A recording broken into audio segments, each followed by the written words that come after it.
Agora, você também tem se dedicado muito à questão das línguas originais, né? E principalmente o grego, poderia dizer. E você escreveu um livro, E Deus Falou na Língua dos Homens. Isso. E o outro é Manual... Grego Diário. Grego Diário, perdão. Isso. Então eu quero até colocar os dois livros na tela, pedir pro editor, tá? Para colocar os dois livros na tela, que a gente acabou não estando com ele em mãos aqui. Mas livros lindos, né? Trabalho excepcional, os dois da Thomas, né? Da Thomas Nelson. Sempre faz um trabalho muito lindo aí do empacotar a mensagem também, né?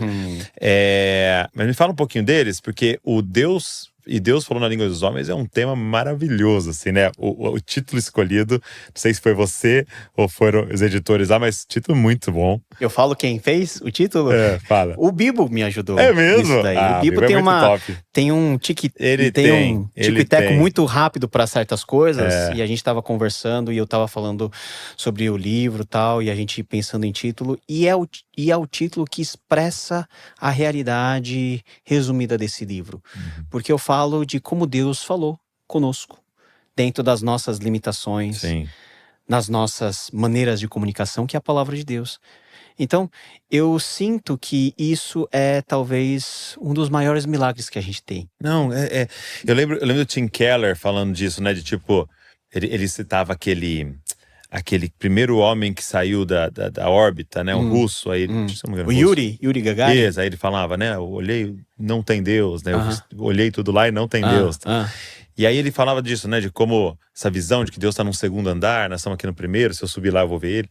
E ele falou, não, cara, isso aqui é Shakespeare e Hamlet. É o criador e o que ele criou, né? Então, nós estamos em outro plano. E aí, de repente, esse criador decide escrever sobre ele. Né? E aí, essa complexidade, quando você começa a pensar nisso, de tipo, Deus, criador, o que é linguagem para Deus? O que é língua? O que é, né? Que língua a Trindade fala? E de repente, agora ele quer comunicar com a gente, né? Então, Deus falar na língua dos homens é uma coisa, é o que você falou, é um milagre. É o que a gente experimenta na nossa vivência como seres humanos. Por exemplo, nós queremos ensinar alguma coisa para o nosso filho de 3 anos. O que um filho de 3 anos vai entender sobre as realidades duras da vida? Por exemplo, não coloca o dedo na tomada. Se você só falar de forma verbal, não, porque se você colocar o dedo na tomada, 110 volts, vai passar uma corrente em você e a corrente tem uma potencialidade de torrar todas as suas células, você vai morrer e quando você morrer, você vai criar uma crise na família. A criança de 3 anos não entende isso. Talvez o que a criança tenha que ver é tipo o pai colocando quase o dedo lá e tipo fazendo um negócio assim, ali. É isso que vai acontecer. Você não quer, né? É errado, né? Vai fazer mal. É assim, o pai, ele está adequando e acomodando a sua linguagem ao filho. Deus não precisa de linguagem. Tudo é de acordo com a vontade dele. Deus pensou e existiu, né? Mas nós não conseguiríamos, e nós não conseguimos por causa do nosso pecado, entender a realidade de Deus. Então, o que Deus fez?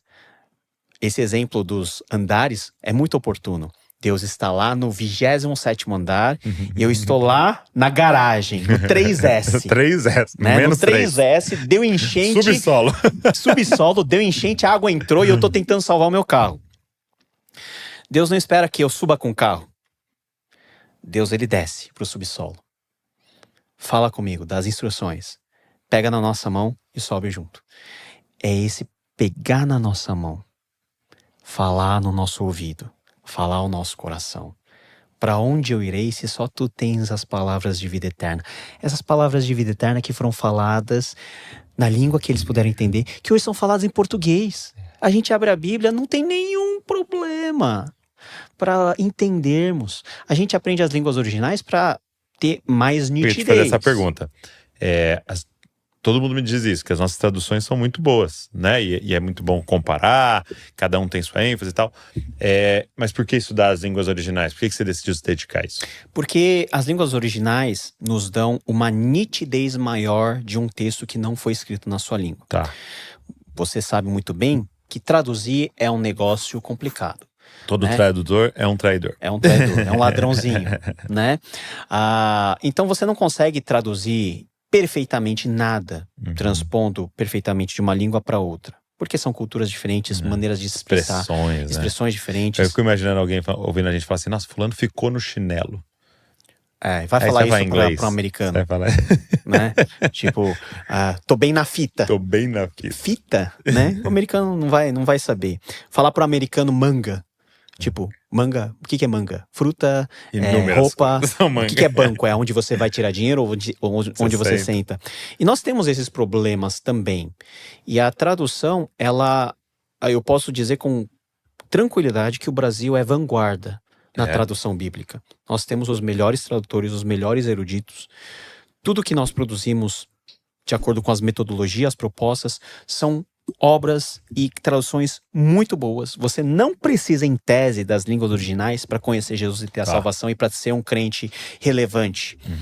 Mas, para nós que estudamos e ensinamos, as línguas originais são importantes porque nos dão mais nitidez. Você consegue captar melhor não somente aquilo que está escrito, mas a cultura que está por detrás. Porque língua é cultura. Sim. Língua é vida. Língua é uma pessoa se comunicando com categorias que muitas vezes não fazem parte do seu cotidiano e que você precisa traduzir para outras.